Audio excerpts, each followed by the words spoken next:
Et la famille, petit story time d'une injustice que je viens de vivre. Je vous jure que je suis tellement énervée, je suis tellement vénère que je me suis dit qu'il faudrait que je parle devant une caméra parce que j'ai tellement souffert pour en arriver là. Ok? Je commence d'abord par vous dire que ce que je vais raconter, c'est mon vécu et généralement, ça se passe pas souvent comme ça ici. Vous savez, ici, il y a plusieurs personnes, les Africains comme moi, même les Noirs américains.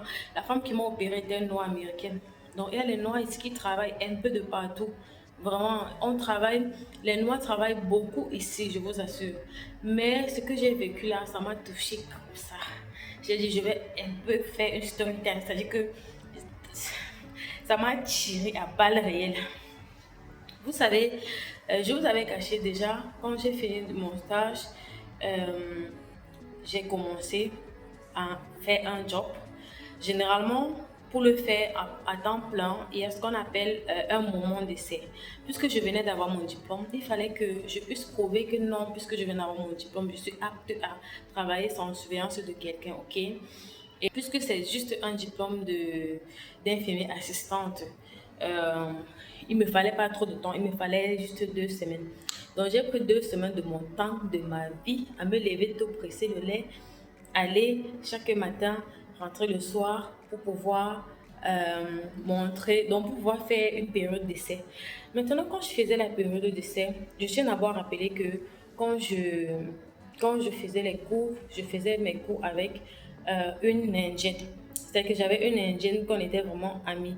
Si vous avez remarqué la vidéo que j'ai postée où je faisais la remise on faisait la remise de diplôme, j'étais toujours avec une fille indienne comme ça. Et on a vraiment été amis pendant tout le séjour qu'on a passé ensemble, à faire les cours, les stages et tout. On a toujours été à deux. Et qu'est-ce qui s'est passé? Elle a donc trouvé un travail et elle m'a proposé le travail. Elle a trouvé un travail et elle m'a proposé le travail. Elle m'a dit, si tu veux, tu pars à ma compagnie et puis tu demandes qu'on puisse t'embaucher. Si tu es prête parce que tu viens d'accoucher, normalement, tu devrais prendre le temps de guérir et tout. Je lui ai dit non, le bébé a déjà 3 mois, donc je peux le faire quand même. Elle dit, ok, moi je te conseillerais d'attendre, mais si tu veux vraiment, tu peux venir le faire. Moi, perso, je suis allée et puis, ils m'ont dit que puisque je viens d'avoir mon diplôme, il faudrait que je fasse 2 semaines d'essai. J'ai commencé à faire une semaine, 2 semaines. Et la fille en question, elle travaillait déjà. Je ne sais pas pourquoi. Je ne sais pas pourquoi elle travaillait déjà. Peut-être elle avait ses relations. C'est-à-dire qu'elle travaillait déjà, elle avait le contrat et tout. Elle travaillait déjà. Mais moi, je n'avais pas encore le contrat. Il voulait encore me tester. Pourquoi? Je ne sais pas. J'ai eu mon diplôme avec quelqu'un au même moment. Elle travaille déjà. Moi, je... Bref, maintenant, quand il me testait, il y avait une dame, je crois que c'était une Russin, je ne sais pas, dans les pays de c'est à Slanavie là, les pays un peu du nord là, je crois que c'est l'Europe du Nord, ou quelque chose comme ça. C'est là-bas que la fille venait et elle était tellement accueillante. C'est-à-dire que quand je venais, c'est elle qui me supervisait, ok, parce qu'elle est une nurse, une infirmière, elle me supervisait toujours. Elle me supervisait, elle me montrait quoi faire. Et j'arrive, elle me supervisait, elle me montrait. Comme je disais avant que mon chéri ne vienne, elle me supervisait, elle me montrait quoi faire. Et moi, j'obéissais à tout ce qu'elle me montrait. Je me rappelle même un jour, je suis quittée de la maison, tellement je n'avais pas dormi la nuit que j'étais fatiguée. J'étais tellement fatiguée que je suis arrivée. euh, mais je me suis dit, il faudrait que je puisse montrer le meilleur de moi-même. Et tout, quelques temps après, quand j'ai fini les 2 semaines, il fallait donc maintenant que je parte, que on, on puisse signer le contrat. Et ce qui m'a fait surtout rester parce que le salaire était vraiment bien, très bien même, comparément au poste. Et la fille, même, elle m'a montré sa fiche de salaire parce qu'elle travaille depuis même avant que je n'accouche. Et le salaire, ça passait, le salaire était vraiment très bien. Parce que personnellement, je ne veux pas sortir, je ne peux pas laisser les enfants à la maison ou bien chercher quelqu'un pour garder les enfants. C'est même ce qu'on voulait, même trouver quelqu'un. Et puis pour aller travailler, avoir encore un salaire très très bas. C'est mieux même je reste à la maison parce que le fait de sortir, je reste à la maison et j'essaie de bosser indépendamment. Donc, du coup, c'est le salaire même qui me retenait. À la fin, qu'est-ce qui se passe? À la fin, quand je finis de faire tout ce qu'il y avait à faire, euh, les 2 semaines terminées, je suis arrivée. Il fallait donc signer tout. J'arrive, la dame là qui venait, comme je vous avais dit, peut-être de la Russie ou bien de l'Ukraine ou bien de la Norvège, je ne sais pas. La dame là n'était pas là aujourd'hui et je suis arrivée, c'était plutôt une autre dame qui vient de la Philippine. Du coup, quand j'arrive là-bas, j'arrive, j'entre déjà, elle me regarde comme ça, de haut en bas, de haut en bas. Je viens de dire que j'ai fini ma période d'essai et passer mon CV parce que avant même de faire tout, il fallait que je donne mon CV et il fallait que je donne mes informations jusqu'à j'ai fini ma période d'essai et tout. Maintenant, je viens pour qu'on signe le contrat parce qu'on m'a dit qu'après 2 semaines, je peux venir et tout. Elle me dit que, ok, je vais te rappeler. Je dis que, mais te rappeler comment? Elle me dit que s'il y a un poste de libre, je vais te rappeler. Quoi? C'était pas ça le contrat. C'était pas ça le contrat. C'est-à-dire que le contrat était que dès que je finis là, donc je ne vais pas perdre mon temps pour rien et tout. Quand je commence à le dire comme ça, je dis que oui, on pourra te payer les 2 semaines là et tout. Je dis que non, ce n'était pas ça.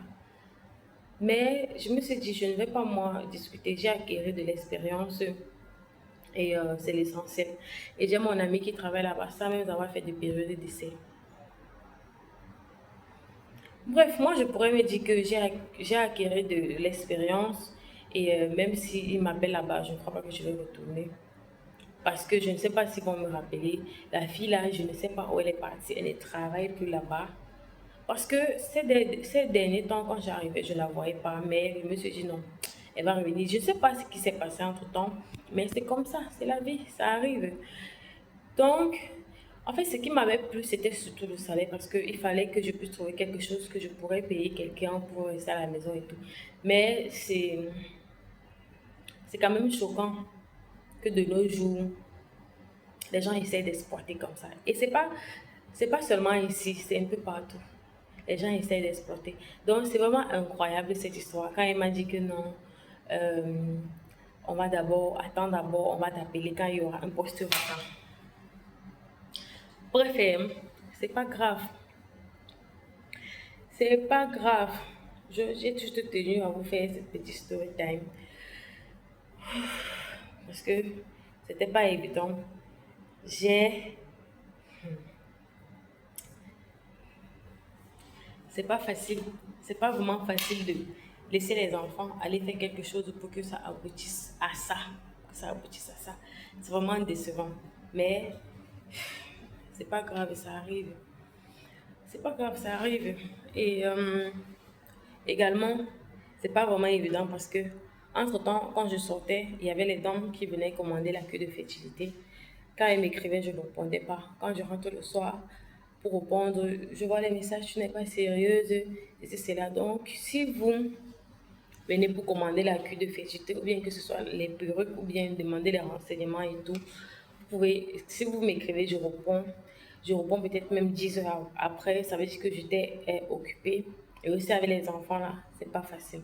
Et quand je parle de la queue de fertilité, je parle de quoi? Je parle surtout de les dames qui me contactent et que leur mari souffre par exemple de l'oligospermie, de la sténospermie, de la thoratospermie, de tout ce que l'homme peut souffrir là. Ou bien même que le mari, c'est-à-dire que il y a des hommes que leur spermatozoïde ne dure pas longtemps à l'intérieur des parois V. Bon, ça ne dure pas assez. C'est-à-dire que ça dure, d'autres, ça dure même juste une journée. Normalement, une journée, c'est très minime. Donc, la cure, ça aide toutes ces personnes. Et aussi, ça aide également les femmes qui, ça aide les femmes qui, par exemple, ont des problèmes avec des ovaires. C'est-à-dire qu'elles ont des ovaires qui sont vieilles. Donc, celles qui ont les problèmes de kystes, quand vous me contactez, puisque nous, on achète avant de vous vendre, quand vous me contactez, je ne peux pas vous mentir, vous vendre la cure. Les kystes qui sont déjà assez grands, c'est mieux de les opérer. C'est mieux de les opérer. Donc, nous, généralement, c'est pas pour les gens qui ont les kystes.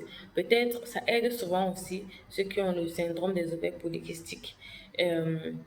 Ou bien les femmes qu'on a dit qu'elles n'ont aucun problème mais qu'elles ne parviennent pas toujours à concevoir. tant de choses. Mais là, soigner les kystes, non. Les myomes, non. Donc, je tiens vraiment à dire dans cette vidéo, je ne sais pas si ceux qui ont regardé la vidéo jusqu'à la fin, il faut simplement mettre un cœur en commentaire pour que je puisse savoir que vous avez vu jusqu'à la fin. Vous voyez comment, depuis le début de la vidéo, j'étais stressée. À la fin, comme ça, je me sens déjà bien. Donc, c'est dans la prochaine vidéo. Je crois que le fait d'avoir parlé, ça m'a un peu aidé. Et puis, on passe à autre chose. On vise le haut.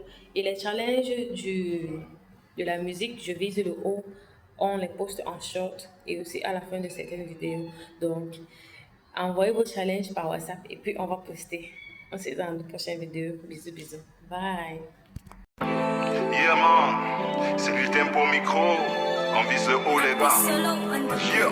Je vise le haut, moi je vise le haut, hey. Je vise le haut, pas question de rester en bas. Je vise le haut, moi je vise le haut, hey.